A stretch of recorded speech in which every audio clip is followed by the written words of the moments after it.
Bismillahirrahmanirrahim. Assalamualaikum warahmatullahi wabarakatuh.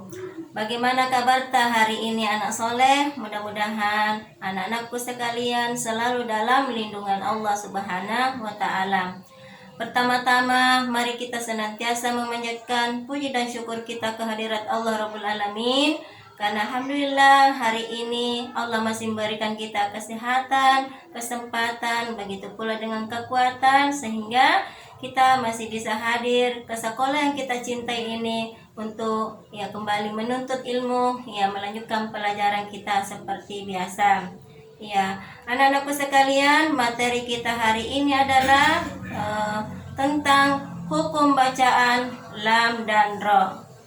Adapun tujuan pembelajaran kita hari ini adalah bagaimana kita bisa memahami hukum bacaan lam dan ro, kemudian berusaha menerapkannya, berusaha mempraktekkannya dalam kehidupan kita sehari-hari, dalam bacaan kita sehari-hari. Nah, anak-anakku sekalian, sebelum kita melanjutkan pelajaran kita, Ibu mengajak kita untuk kemudian membaca hadis berikut. Iqra'u al-Qur'ana ya'ti yaumul qiyamah syafi'an li ashabihi. Bacalah Al-Qur'an karena sesungguhnya ia atau Al-Qur'an itu akan datang di hari kiamat sebagai syafaat atau penolong bagi orang-orang yang membacanya. Hadis riwayat Muslim. Hukum bacaan lam dan ro. Anak-anakku sekalian, pada hari ini kita hanya terfokus terlebih dahulu membahas tentang hukum bacaan lam. Dalam ilmu tajwid ada dua hukum bacaan lam, yaitu yang pertama tafkhim. Lam tafkhim atau mufakhomah yang berarti tebal. Apa yang dimaksud dengan lam tafkhim ini? Yaitu jika ada huruf lam dalam lafzul jalalah yang didahului oleh huruf yang berharokat fathah atau dhamma, maka harus dibaca tafkhim atau tebal. Lam yang terdapat dalam lafzul jalalah dinamakan lam jalalah.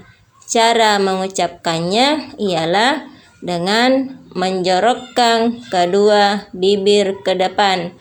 Adapun yang dimaksud dengan lafzul jalalah adalah lafaz-lafaz Allah yang biasa kita temui dalam bacaan Al-Qur'an. Adapun contoh lafzul jalalah yang didahului oleh huruf yang berharokat fathah seperti syahidallahu ma'allahi qul huwallahu ahad. Jadi anak-anakku sekalian, dari ketiga contoh yang telah tadi kita baca, mulai dari syahidallahu ma'allahi qul huwallahu ahad, sebelum kata-kata lafaz jalalah atau lafzul jalalah tersebut sebelumnya itu berharokat fathah, maka ketiga contoh tersebut harus dibaca tafkhim atau mufakhomah yang berarti tebal.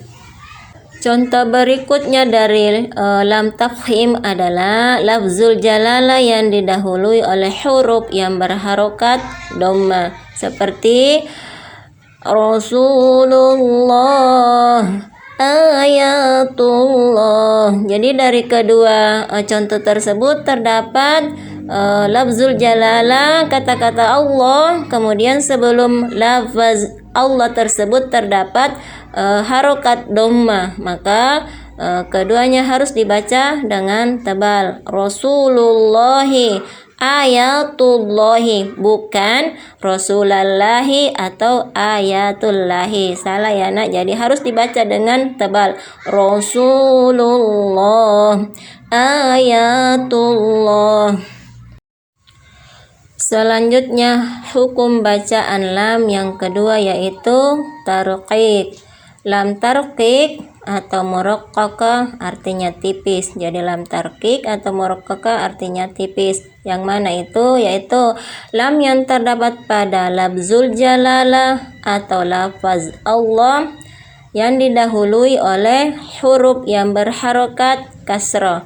Adapun cara membacanya adalah posisi mulut tidak menjorok ke depan. Jadi anak-anakku sekalian, pada lam tafkhim cara membacanya itu posisi mulut menjorok ke depan. Ya, kalau lam tarqiq ya sebaliknya, posisi mulut tidak menjorok ke depan.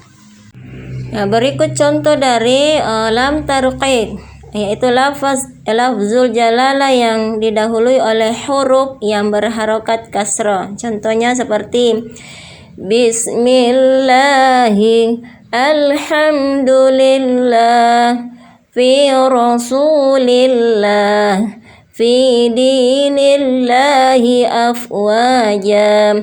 Jadi pada contoh-contoh yang kita baca tadi itu terdapat lafzul jalalah yang sebelumnya berharokat kasroh. Jadi ketiga contoh tersebut harus dibaca dengan tipis. Bismillahi, bukan bismillahi. Atau fi rasulillahi, tidak dibaca fi rasulillahi, salah ya. Fi dinillahi afwaja, tidak dibaca fi dinillahi, salah. Jadi harus dibaca dengan tipis. Bismillahi fi rasulillah fi dinillahi afwaja. Anak-anakku sekalian, demikian tadi penjelasan singkat tentang lam tafkhim dan lam tarqiq.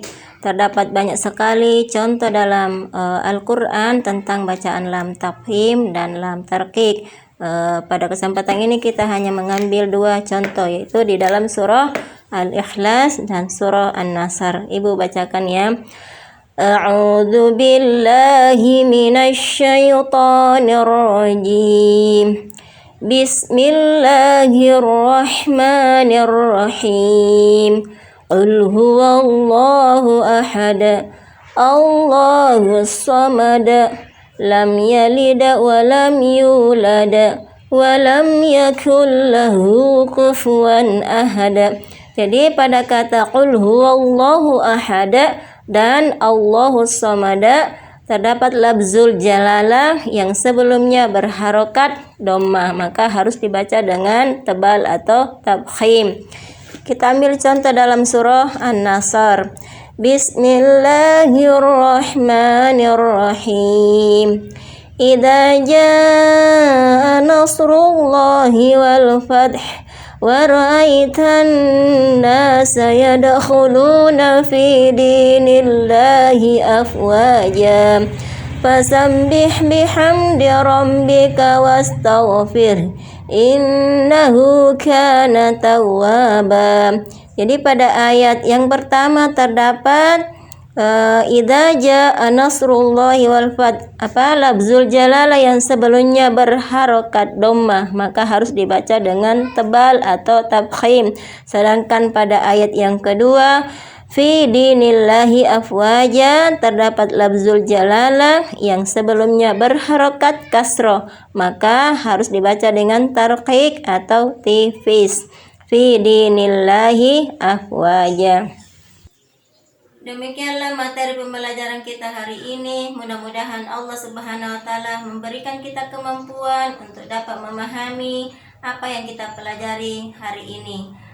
Sebagai kesimpulan dari pelajaran kita hari ini, ya lam terbagi dua, yaitu lam tafkhim mufakhama yang berarti tebal. Yang kedua, lam tarqiq atau muraqqaqah yang berarti ya tipis. Contoh dari lam tafkhim, minallahi rasulullahi kitaballahi sami'allahu. Sedangkan contoh dari lam tarqiq, bismillahi alhamdulillahi wa ma uhilla li ghairillahi. Anak-anakku sekalian, mari kita menutup pembelajaran kita hari ini dengan sama-sama membaca doa kafarat majelis. Subhanakallahumma bihamdik asyhadu an la ilaha illa anta astaghfiruka wa atubu ilaik. Alhamdulillahirabbil alamin. Tsumma assalamualaikum warahmatullahi wabarakatuh.